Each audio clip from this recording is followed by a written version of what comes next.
Well, good morning, everybody. Jeff from Rust Bucket Valley Garage. You'll notice there's a big empty space right here. Well, the Jeep has been moved over onto the pit, and we have some work over there to do. And you may ask, okay, what happened now? And my question exactly. When we had the vehicle being delivered on the transport, we noticed that whoever had loaded it on the transport was kind of rough on it. Even in its damaged state, you know, we tend to take and respect vehicles even though they are damaged, because we know that there's going to be additional damage if we don't take the right care.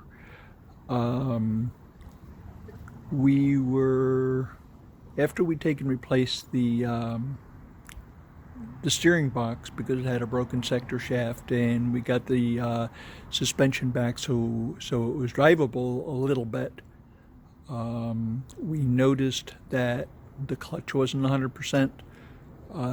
There's about 100,000 miles on this vehicle, and so when we got the thing going, we got the engine running and everything. After we put the ground wire back on, ground wire was on the passenger side of the engine compartment from the engine to the firewall. That's the reason it wouldn't start.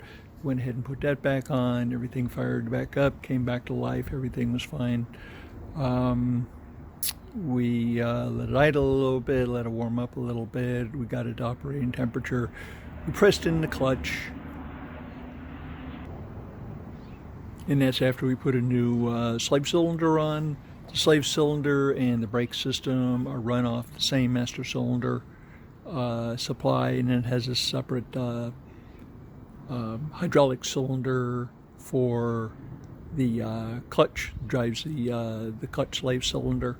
So make sure we got a good bleed on that and got all the air out of it and everything. And still, when the engine was running and we pushed in the clutch pedal, there was not enough throw in the push rod to take and disengage the clutch so we can take and put it in gear. It was iffy when we take and brought it in here, so we decided just go ahead and put a clutch in it. This is basically what the clutch assembly looks like. This is actually the clutch disc, okay, and this is a reinforced material, dissimilar from brake, but still, you know, it's a friction material that you will have a plate on the back of the engine that will be on this side, and then from the other side there will be a shaft. Looks similar to this. This is a lineup tool, but comes like this, and so this is attached to the transmission, and then the rest of this is attached to the engine. And then when you take and press the clutch in, there are fingers that are on the back of this, and let me show you what they look like. So this is the back of the clutch. This is called the pressure plate. This whole area right here. This right here is a throwout bearing. There is a bearing on the front of this. The thing with the ears with the two clips are static on the fork that is attached to the cylinder on the side, the slave cylinder. When you push on the clutch pedal, there's a rod in that cylinder that comes out and presses on that arm, and this is actually what it's pressing on in the transmission. So it goes like this, and then your transmission is back in this area here, with your shaft going through here like this, coming from the transmission. And what has happened is the friction material on here is shot. This is a new one, so obviously it's not shot on this one, but it's shot on the one that's in the vehicle. So our task, probably going to be about a day and a half, is to replace the clutch in the JK. So let me show you some of the stuff that we'll have to do underneath. So we're down in the pit, and this is the engine oil pan, and transmission starts right here. Okay, so all of this back is transmission. So we have to take and do whatever we need to do to get that out, because the clutch mechanism is right in the back of the engine, about right here. Okay, so this front drive shaft has to come out. Maybe this crossover pipe has to be dropped down for the exhaust. This cross member right here has to come out. The shield here has to come down. The rear drive shaft has to come out. We got some spiders living in there, so we shall evict them.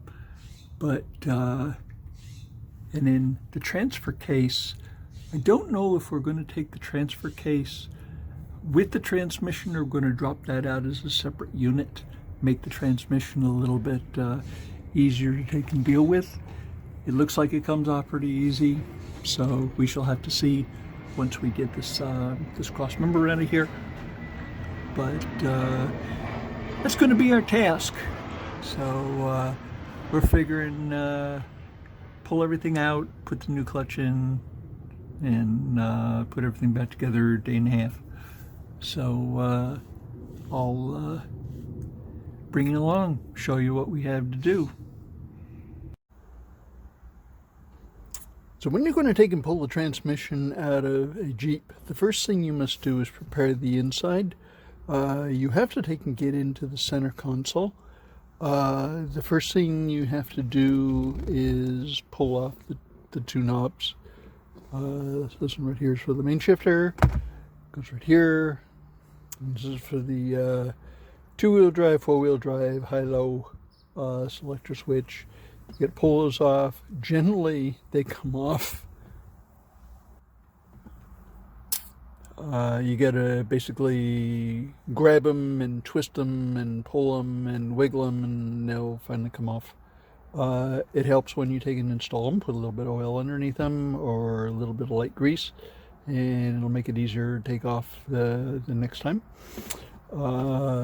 Before you take and do that, this whole console assembly has to take and come off, and it covers this area here. There will be a rubber boot around this area here, and this is what that looks like. It's 110mm bolt. It's right here, holds that down. This right here is actually on there like that.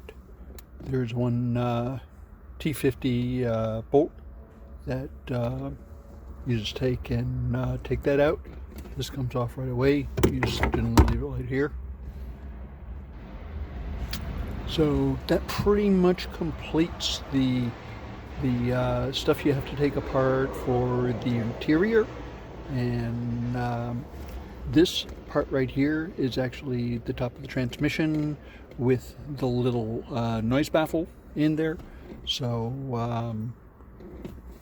you got to take care of that, you know, when you're taking the transmission out and when you're putting it back in. So let's go underneath and see how it. So we're underneath the vehicle. We've taken some of the bolts out of the front of the transmission where we can get to them really easy. These have been taken out.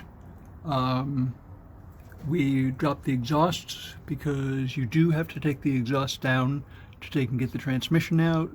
Otherwise, it really makes your life difficult.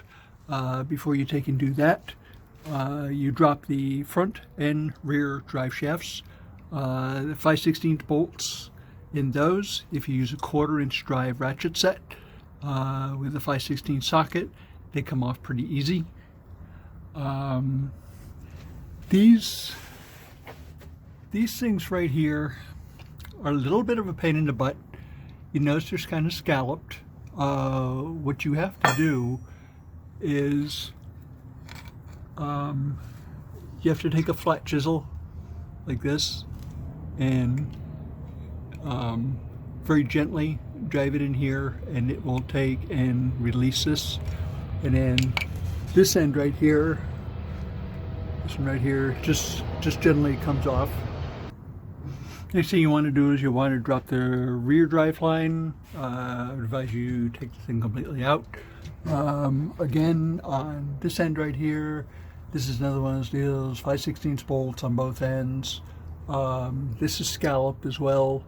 Take a sharp chisel, take and just tap it in here. That will take and break this one loose.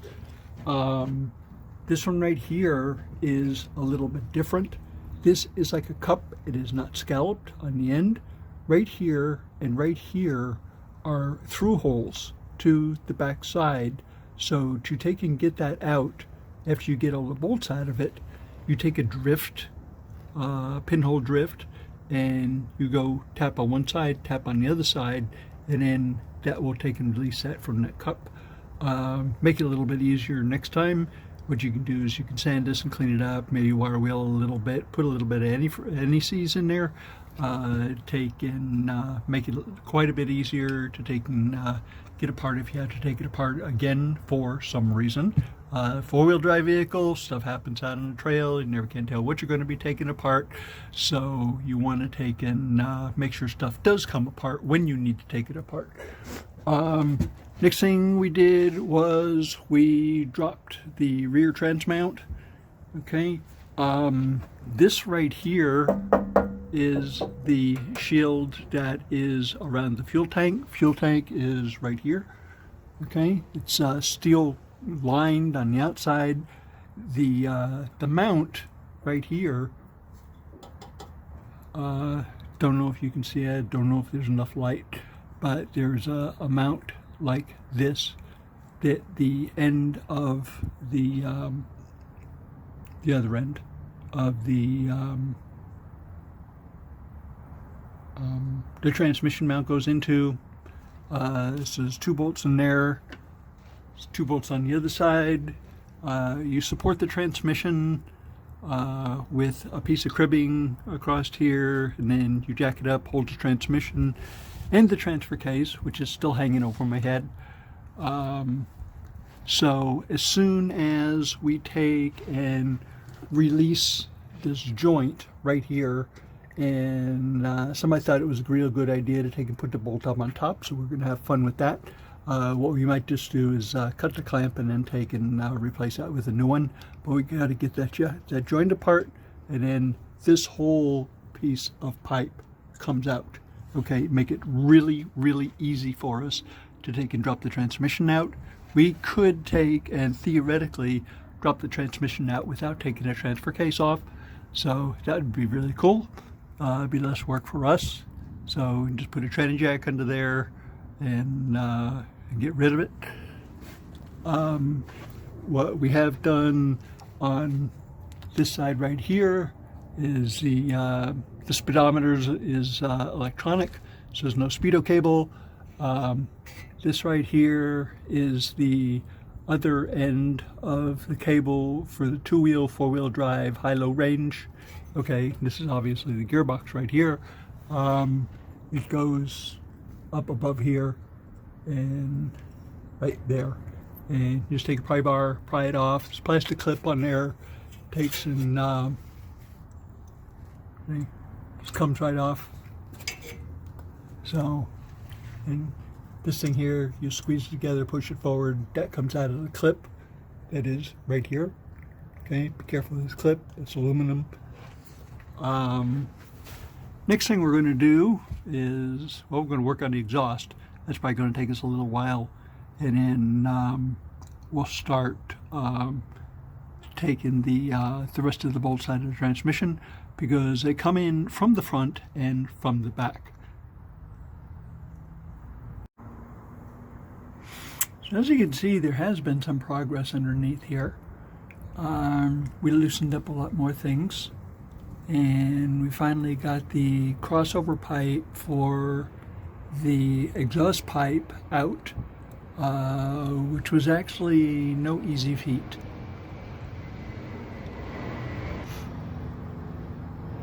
So you see from right here to right here, there is a crossover pipe that comes right here underneath the trans, and there's a joint about right here, and we couldn't get the joint loose, so they do make like sleeves with clamps, and we can go back here and we can take and put a sleeve and 2 clamps on there. So we just went ahead and sawzalled that. So that helped us out quite a bit. There are cables, and this is a fuel line and a vapor line that are bolted to the top of the trans. So those have got to be taken loose. There are 3 wiring harnesses that are on top of the trans. We got to take those loose. They're little plastic clips. You just take and use your magic tool and go ahead and pop those out, and you'll probably be able to take and reuse them. You notice the back of the transmission looks a little bit different. What we did is we dropped off the transfer case. Okay, transfer case is right here. We just didn't put, it's not very heavy. We put it up on some cribbing and we took and slid it back. There are 6 bolts, 15 millimeter, and you just go ahead and you undo those, and there is a vent line right here and a little bit of electronics on top of this one. You go ahead and kick all that loose, and then you can either use a jack or you can use some cribbing underneath it, and it comes off extremely easy. One thing that I did notice is that in this bore right here, it's rusty a little bit, so we're going to be putting a little bit of anti-seize on there. This seal here in the front of the transfer case looks extremely good, so it's nice and clean, nothing leaking there. And that's the same with the rear transmission seal. This shaft right here and mates into the other piece in the transfer case. This is all dry inside here. Obviously, if there were something leaking, there is a drain here, and it would tell you that it was leaking. So what we are going to do next is we're going to take the rest of the 15 millimeter bolts out of the transmission, and those are up here on top, and we already dropped the starter down and all that. Disconnect the battery, all that kind of good stuff. Don't want any problems. This right here is a shift lever, and the shift lever tends to take and hang up on this rear piece of the floor of the frame. If you put this in first gear and then you push it all the way forward, you shouldn't have any trouble clearing it. When you take and drop the transmission down a little bit, we're going to change this jack out to a tranny jack, and we're going to take and put some cribbing underneath here so it has a flat surface, and then we're going to have to jack that up just a little bit. As soon as we take those bolts out, this transmission should slide right out. One thing that we may do is, this is an exhaust hanger bracket, and it's got a 15 millimeter bolt right here. We'll probably take that off, either that or loosen it up and turn it, okay, because we don't want any air interference. Okay, we're going to have enough air interference with this exhaust flange here and this mounting point on the trans. So we need to actually go straight in when we take and line up the splines into the new clutch disc. So we'll go ahead and get on that.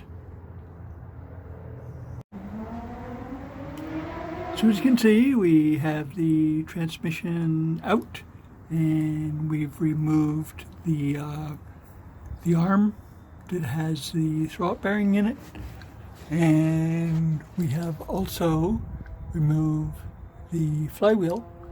So we're going to show you what's going on with those.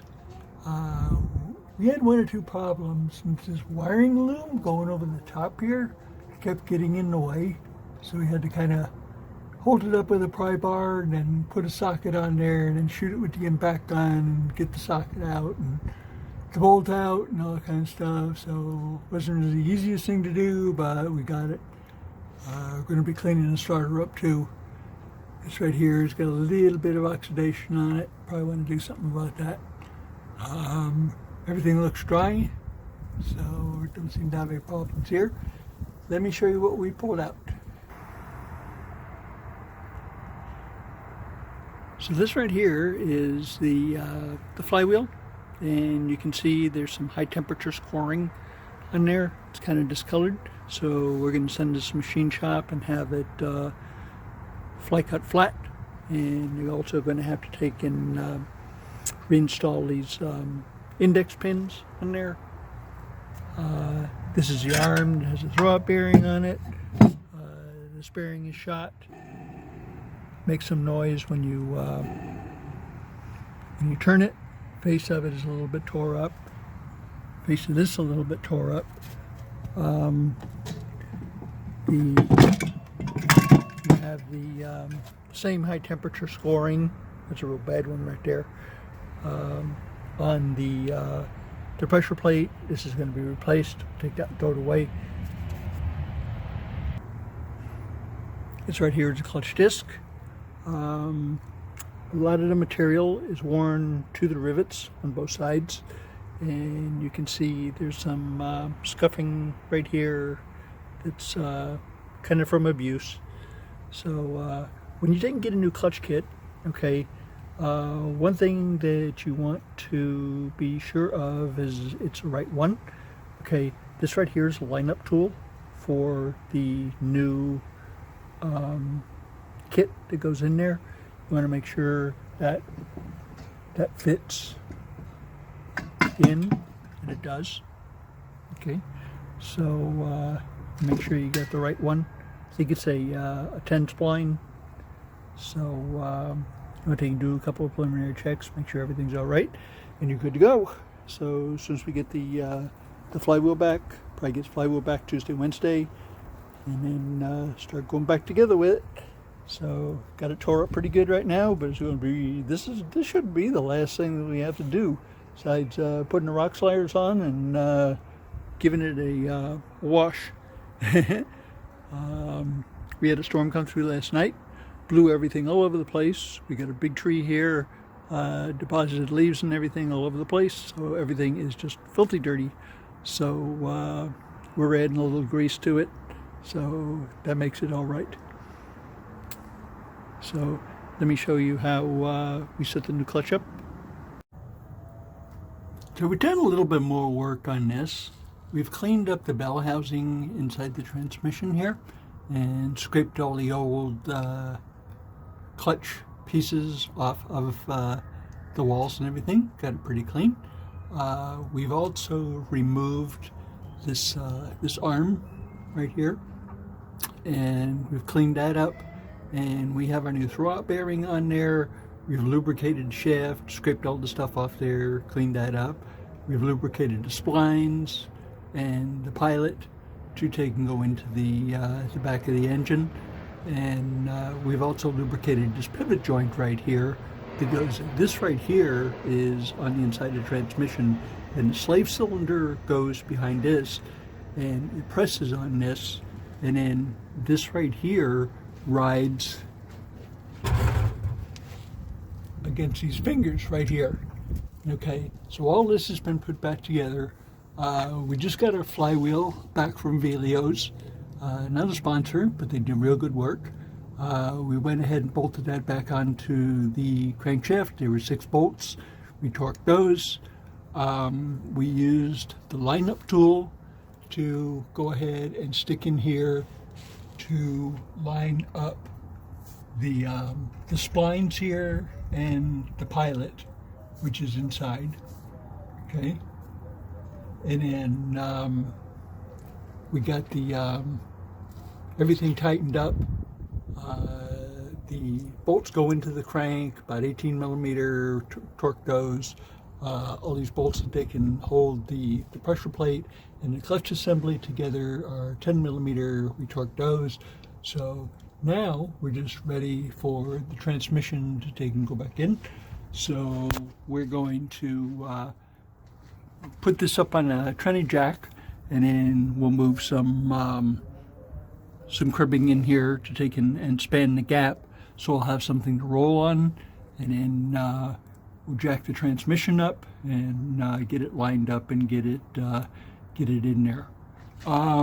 Sometimes, if you do not have the transmission at the right angle, you'll have a very hard time getting this lined up. A lot of times, since it's in first gear right now, what you can do is you can take and turn the output shaft, and it will turn just a little bit and allow you to take and get that into the clutch mechanism. So that's one tip that I found helpful. And since we have the pilot here, a little bit of grease on that, and the pilot bearing that is in the flywheel that we just got back from Velios, that has a brand new bearing in it. It has grease in that a little bit as well, so that'll allow that to take and slide together.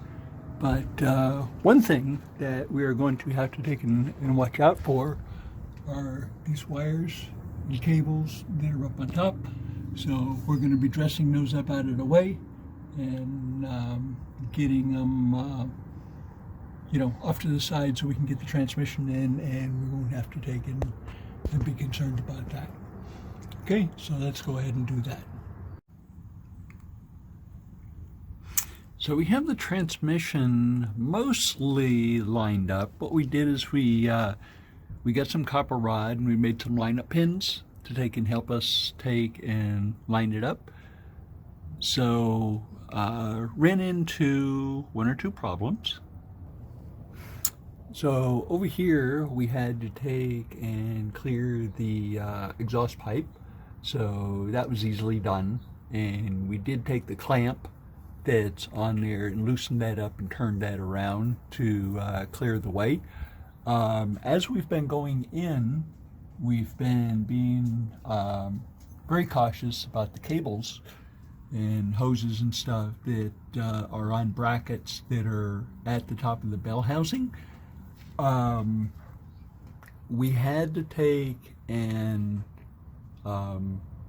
the transmission is currently in gear, and we had to take and turn the output shaft just a little bit to take and make the splines with the transmission and the clutch line up, and then it started going in. The rear of the transmission is just a little bit low, so we can't go any higher. The vehicle allowed us to take and get the transmission out with the shift mechanism intact.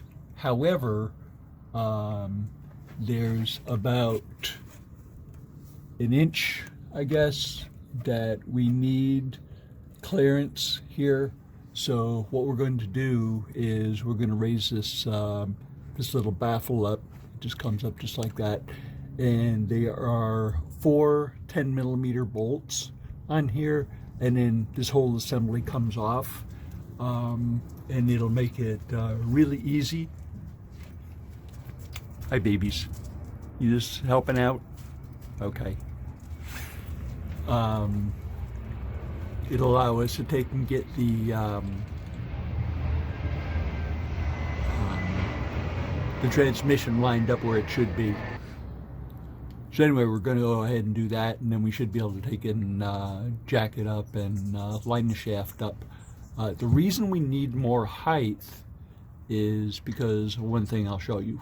So what you can do is you can look right here between the transmission and the back of the engine, and you can see the space right here. Well, the space at the top is not the same, and you need it to be the same for it to slide in, for the shaft to slide into the clutch. So we need to take and raise it up just a little bit. So the front of the shaft is actually in the clutch. You can feel it when it pops in there. So we're going to go ahead and we're going to take that shift mechanism off there, and then should go right in. Okay, so as soon as we took the shifter off of the back of the transmission, let me show you that. This is this right here. Took it off, put it in position, got everything lined up, got everything bolted up, got it back on, got all our electrical cables on. These are fuel lines right here, fuel and vapor, got those on. Transmission is entirely bolted in. Slave cylinder is bolted in. Didn't have to take that apart and bleed it or anything. Just took it off the side. So our next battle is with this. This is a gearbox. So yeah, it's a big mama. So a couple 100 pounds in there. So I'm 6 bolts between me and happiness. So let's get them moved into position and get it bolted up here. I got lubrication on the splines right here.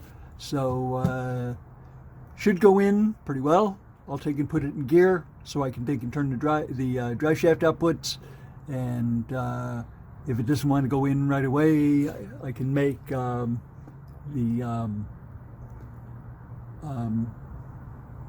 gear shafts turn, and it should just slip in. So we got cribbing and a jack underneath the gearbox, and we got the gearbox mounted in. We also have the transmission mount that has been installed, and the subplate. Okay, this is a subplate here. This is transmission mount. Pay attention when you take it apart, because these can go like backwards and forwards. You can get everything on backwards. When you take it apart, make sure you mark it some kind of way. I like to use a silver marker, and I put an F for front on there. And in the accident, this was damaged, so this has all been replaced, and we had to straighten this plate out. So yeah, we got that taken care of. We have the front drive shaft that's in. We also have the exhaust pipe here that is ready to go in. This joint right here would not come apart, so we'll have to tighten that back up. It wouldn't be so bad if it was just a slip fit. Well, it is a slip fit. However, they do have a welded dot right here that indexes it to keep it from twisting, and that just will not come apart. So what we had to do is we sawed that just like that, and let me show you how we put that back together. So the pipe that they use for Jeeps for the exhaust is 2.5 inch, and they have a sleeve that you can get, you know, looks just like this, that will go on here and slide on up into the relieved area here, and then you go ahead and you put this pipe on there and puts the pipe back together for you. So works out really well. Those parts are available at AutoZone, not a sponsor. It's nice to have them local, so we can just go ahead and pick them up. Usually have them in stock. So next thing we're going to do is going to put the exhaust system back on, then we're going to put the cross member back in, and then we're going to put the rear drive shaft in. And then while we had the skid pan out, we undercoated this both sides.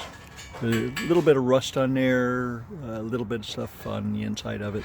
So we used bed liner on that, and yeah, that's some pretty good stuff.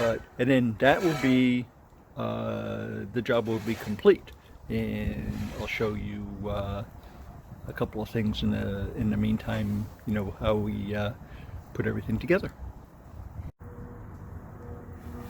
Alright, so here we go. We got everything back together. We have all our nuts, bolts, and everything tight. We have our transmission back in. We have our gearbox back in. We have our skid plate on, we have our cross member on, all of our bolts are tight on that. We have our rear dry shaft deck on. We have our clamp on our exhaust. So we have our clamp back on our exhaust here as well. We have all the wires tied up and everything the way it should be. This was not an easy project. We had to change the clutch in this thing because it wasn't working properly. So we actually have the inside back together as well. So we have the interior back together, have the shift knob back on. We got to put the other shift knob back on, and we will be ready to go. Okay, so I hope this has shown you that if you use a systematic approach on any project that you encounter, that it will always turn out well for you.